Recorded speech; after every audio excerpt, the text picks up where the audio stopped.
This is going to be the best ever, I promise you. Unbelievable recipes today I am sharing with you. Welcome, Janet McKee from Sonaview. Wellness expert, speaker, author. We have a big announcement on that coming up soon. And one of only 200 elite certified high performance coaches in the world. And with high performance coaching, I work with people to achieve greater levels of energy, joy, confidence, motivation, productivity, courage, all of these things. And I'm working with people and helping them make incredible strides in their life. But then sometimes they say, Janet, my energy is just so low today. So we look at sleep and we look at making sure they're moving their body. You need to move to have energy. We make sure you're breathing, right? Take a break during the day. Get up, stretch, move, take some deep breaths, give yourself energy, drink lots of water. But then I say, what are you eating? And then we go right downhill. It's like, what? I'm listening to these people that think they're living healthy. And it's like, oh my gosh, people don't understand what it means to truly nourish your body in a healthy, energizing way. So, on Sonaview and on my Janet McKee Facebook page, which we're actually even live today while we're recording, we teach you about how to live just a fabulous life. And that includes what to eat. And we're doing a series on what to have for lunch. But as you may know already, I am a fan of the raw food way of eating. And so many people think, what? I don't want to hear about that. You're a freak. Well, raw foods, it's not as strange as it sounds. I ask people, has anyone out there ever eaten an apple? Guess what? You're a raw foodist. Okay. So I won't tell anybody, but you are. Have you ever eaten a salad? That's a raw food. That's all that means, is eating something fresh, uncooked, straight from Mother Nature.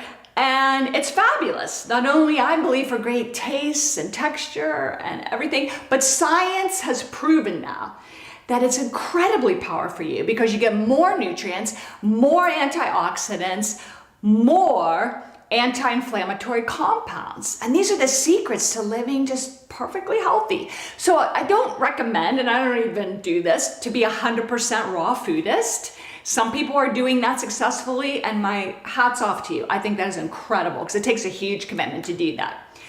And that scares a lot of people. It's like, but I like my cooked food. It's like, sure, and so do I. So the doctors I work with on a national basis that do promote raw foods, they say if you can go 80% raw in your diet, then you're gonna get incredible benefits in your health. And it's not just physical health, it's mental and emotional health too. So, this is going to be some of my favorite raw food recipes and things you can incorporate with cooked foods too. So are you ready for this? Okay, so for years in the raw food community, we have been teaching about doing raw zucchini pasta. And everyone thought, oh, that's different. That's kind of interesting and maybe a little bit strange. Well, all of a sudden, somebody comes out with the paleo diet. And all of a sudden, now you go to the stores like Whole Foods and they're doing zucchini pasta and shredded sweet potatoes and butternut squash and all these lovely things. And that's fabulous. And so many of my clients say, Janet, guess what they're doing? Something you've been teaching for decades. And it's like, well, that's good. I'm glad to see that. The world keeps coming along. Eating something fresh off the tree or out of your garden is not a fad. That's like the oldest way of eating known to man. So this is not a fad, but some of these things are sort of fad-like. For example, like trying to stay away from carbs. Everybody's afraid of carbs. Well, I'm not afraid of carbs because you get really good carbs from whole plant foods, like fruits, vegetables, whole grains, beans, peas, nuts, and seeds. These are fabulous for you and so healthy for you. And so many people, it's a little bit frightening. They're like, I don't know, because it has carbs. Or I'm even seeing people following the paleo diet saying, well, I don't want to eat blueberries, or the ketogenic diet. I don't want to eat blueberries because there's sugar in it. It's like, that's not common sense. We want to eat the way Mother Nature intended to get everything we need. So what I'm about to teach you as we go forward here, Sonaview, is how not to be confused by all the crazy nutrition advice out there and how to use your common sense.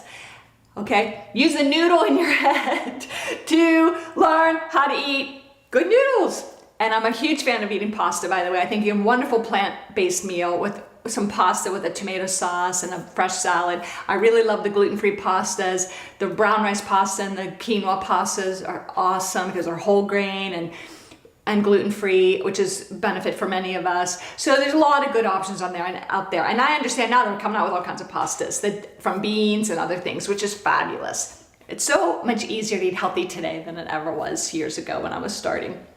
But the zucchini pasta is really fun and simple and healthy. And I just want to show you, this is my spirulli slicer. And it's so simple, it takes just as much time as pulling the box of pasta out of the closet it does to make your pasta. And I already started some here on my great zucchini that I got here. And we're growing some in our farm this year.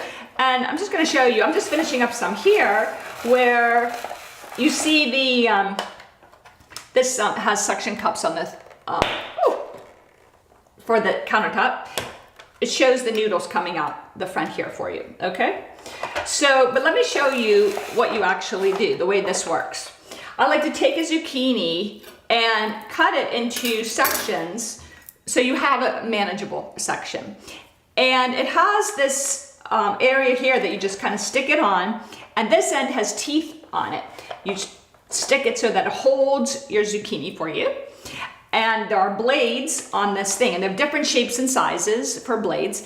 And literally, we just, and that's why the suction cups will hold it in place. You just turn the handle, and you've got yourself in literally 30 seconds flat, a bowl of zucchini noodles. Now, these are fresh and kind of crispy. So if you want them to be softened, you add some sea salt to it, and it starts to draw some of the moisture out and soften it a little. You can also cook these lightly if you want to cook, or if you're doing this in the middle of the winter and it's chilly out, you can just warm it lightly and you've got yourself wonderful noodles. So that's fun. And then you can put anything you want on it. You can put your typical tomato sauce. You can even just season it with a bunch of vegetables and salt and pepper. You can even put, if you saw my simple tahini dressing just a few days ago, that is really awesome on there. Okay, so you can just be creative and do whatever you want. And it could be a cooked tomato sauce or raw.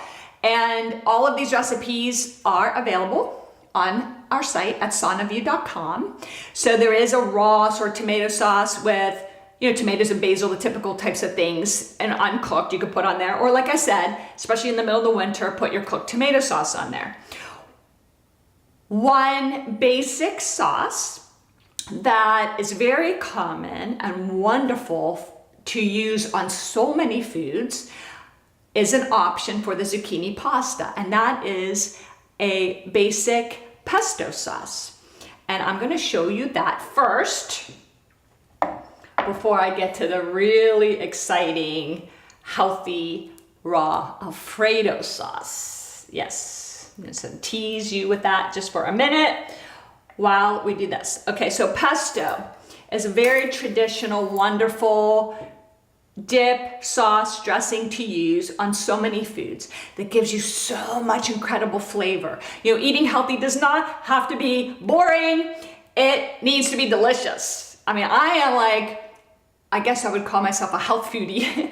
I love to eat healthy, but I love food, and the two need to go together in a really satisfying way. So lots of flavor on your foods is important so that it's satisfying and it satisfies all those tastes and cravings, and you just are happy and healthy at the same time. Okay, so what we're going to do, and I was inundated with basil from our farm, so this weekend I've been making jars and jars of pesto sauce. And I've been giving it to some of my friends. And it's really kind of interesting because I read that to store the pesto sauce, you can actually store it in the fridge for several months. And the idea is you just drizzle olive oil on top of the pesto in a jar and you seal the jar. The olive oil actually acts as a preservative. So that's interesting. But also, if we want to store it long term, in our house, we will eat pesto sauce I made this time of year all year round. And so I put some jars in the freezer as well. So fabulous to enjoy the incredible flavors of fresh pesto all year from your garden. And it's very easy to plant basil and grow basil on your deck.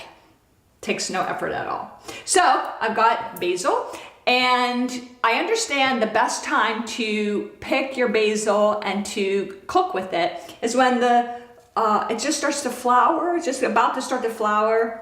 At the top, we call that bolting at the farm.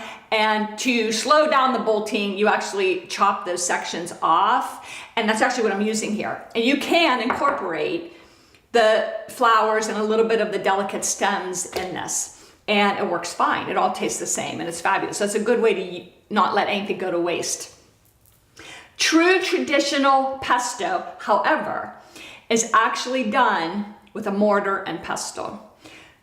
So each ingredient, traditionally, you take it and you just work it and grind it in the mortar with the pestle, okay?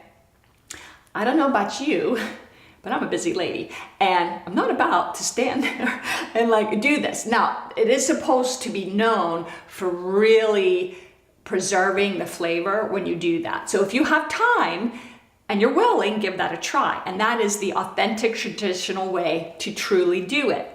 But for me, I'm crazy busy and I love to eat healthy and delicious foods. We're just gonna use my old little food processor here, throw everything in. The key here, and the reason why they use the mortar and pestle is so that it doesn't oxidize.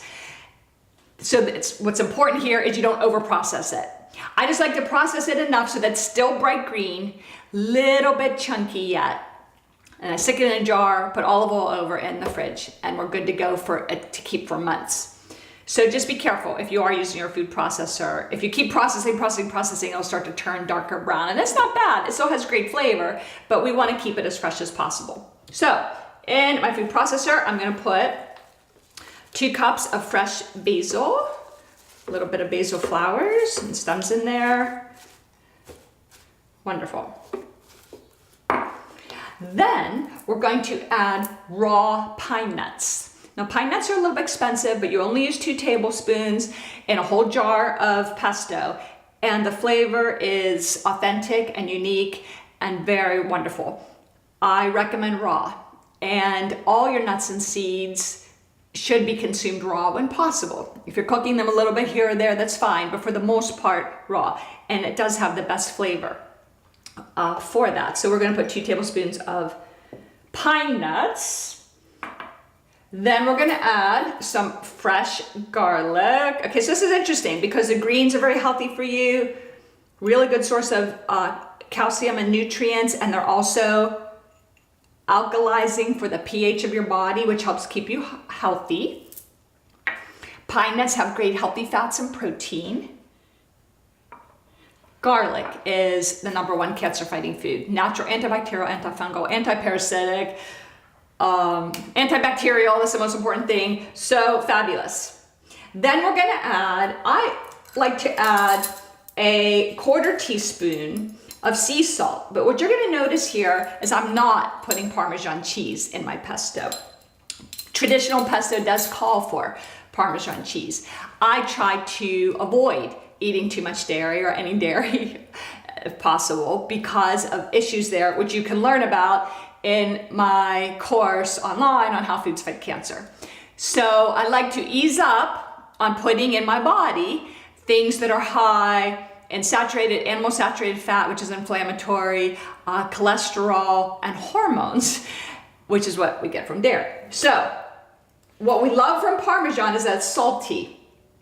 So I'm actually gonna add a 1/4 teaspoon of sea salt in here. If you are using Parmesan, you might just need just a dash of sea salt in your pesto. But I also find that when I'm freezing things, they freeze better without cheese in them also. So what you could do is create the pesto without the cheese, serve it to your family with a little bit of cheese on the side, and then people around the table can decide for themselves how much cheese they want or not. Now I have fresh pressed organic olive oil, and this may seem, we have a 1/2 cup here, this may seem like a lot, but it does get distributed over your food. You only use a little bit of pesto on your food, so it gets distributed nicely. And again, the olive oil acts as a bit of a preservative for this and keeps it nice. So I'm gonna put my lid on here.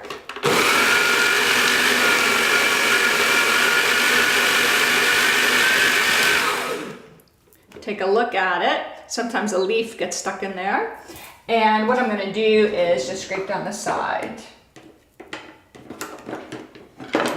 Just a bit to make sure we get it all in there. It's really beautiful and it smells awesome. I wish you guys could all be here with me, smelling the aroma of basil and garlic. It makes your mouth water.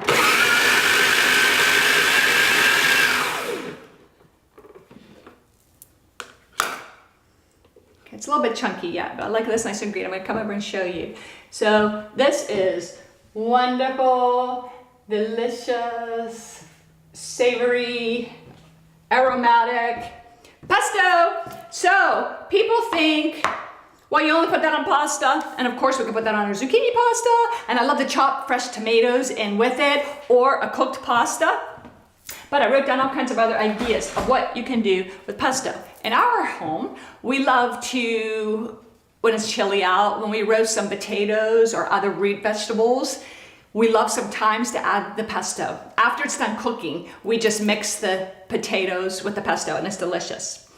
You can also, if you have like a crusty bread or like a gluten-free bread, and put some pesto on it and make like a bruschetta. I know people in this country pronounce that bruschetta, but I grew up with a father who was born and raised in Italy, and it's pronounced bruschetta. Okay, so you can also put on, or even on potato fries. You know, if you bake you cut your potatoes into French fries and bake it in the oven, or sweet potato fries. That is like really good because you have the sweetness of the sweet potatoes with the saltiness and the savory flavor of the pesto. Really delicious. And any kind of veggies you're steaming, like broccoli, cauliflower, squash. I love winter squash. If you feel like having a little bit of extra flavor, you can put a little pesto over that. Pizza. One of the pizzas that my son gets sometimes, he loves, is a pesto pizza with pesto and tomatoes on there, which is wonderful. You can use it as a sandwich spread or in your wraps, like we showed you the other day, my simple tahini sauce that we put in a wrap. You can also add it to salad dressings, okay, to add a little bit of interesting flavor, or in a green salad. But even I saw a recipe online for a quinoa salad with quinoa and vegetables all chopped up, and they added pesto to season it. I thought that was brilliant. How wonderful. I've also seen people take nuts, soak them so that they sprout them, and then mix them, rinse them off, mix them with pesto and dehydrate them in the dehydrator. And that's a really awesome, raw, healthy snack to satisfy your cravings for great flavor. I saw a recipe for stuffed zucchini. So they took zucchini, cut it, hollowed it out some, chopped the zucchini flesh with other vegetables and mixed it with pesto and roasted it in the oven. Doesn't that sound like just so delicious? And of course, if you do eat fish or seafood, you could put some pesto over that too. Okay, so one of our ideas to put over the zucchini pasta and have for lunch or dinner. Drum roll, please. Are you ready? I'm about to show you the most exciting, fabulous pasta sauce ever. Because I know you out there, trust me, I know you.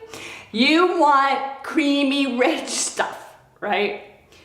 Like, you know, the guy that goes to the Italian restaurant and he wants the pasta Alfredo. And boy, that's good. That is like comfort food to the max. But guess what else that does? Oh, puts on weight, clogs your arteries, you name it, okay? So we don't need that. If we could have the same exact taste and satisfaction from something that is completely healthy. So let's change ingredients here and show you this. Is this fun? Eating healthy is fun. This is not boring. This is too much fun, actually. Nathan, are we having fun here today? He's sitting there like, I can't wait to eat this.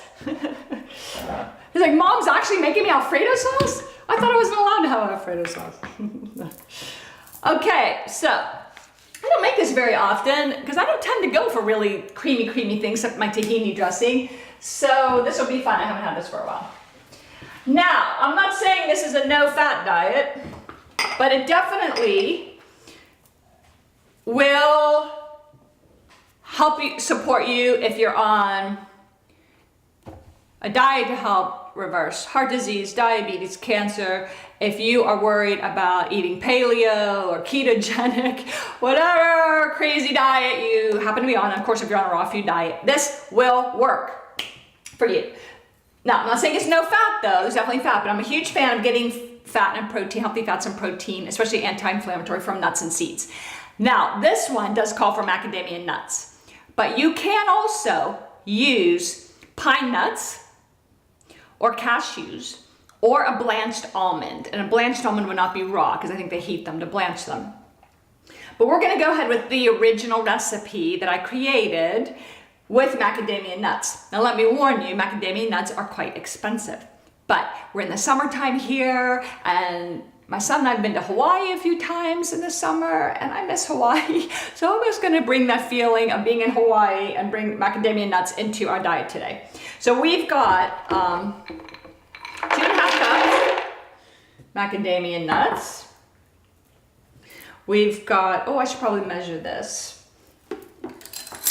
I'm gonna use some lemon juice. I'm gonna put 2 tablespoons of lemon juice in. Fresh squeezed lemon juice. And then I'm going to add into this, of course, more garlic. You should see the garlic coming off our farm this year. It is the most beautiful garlic I have ever seen, ever. It's just amazing. Garlic again. These foods aren't just tasty and good for you, they're very powerful healing foods too. This is how you heal your body. Can you imagine that eating Alfredo sauce could heal your body of disease? Okay, that's how we do it here at Son of You. Now, what I'm gonna do is I'm gonna add, oh, I added parsley for some green. You can add a teaspoon of any herbs. And so we use basil on the pesto, I'm gonna pick parsley. But you can do oregano, thyme, whatever you want. Now I'm gonna add some water. I'm gonna start with a cup and then I'm gonna see what the consistency is and see how we do. And then I'm gonna add a little bit of salt in here too.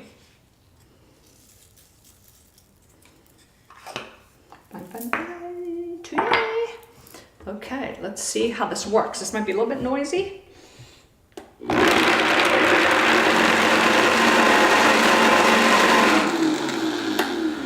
Noisy, yes, but simple. And oh my goodness, this is crazy. I can't believe I have not made this for a while. Okay, here's what I'm gonna do. I'm gonna take some of these zucchini noodles. You need to be at the McKee household today. You're gonna be sorry you're not here. I'm gonna try a little bit of pesto on some. And I'm gonna try a little bit of Alfredo sauce on some. So what are you having for lunch today? I hope it's something good, but I'm sorry if it's not gonna be as good as mine. But now you know how to do it. And I'm gonna add tomatoes to this to give it color. We've got Alfredo sauce and some, we've got pesto sauce and some. Excuse me. And I have to be a good chef and taste my work.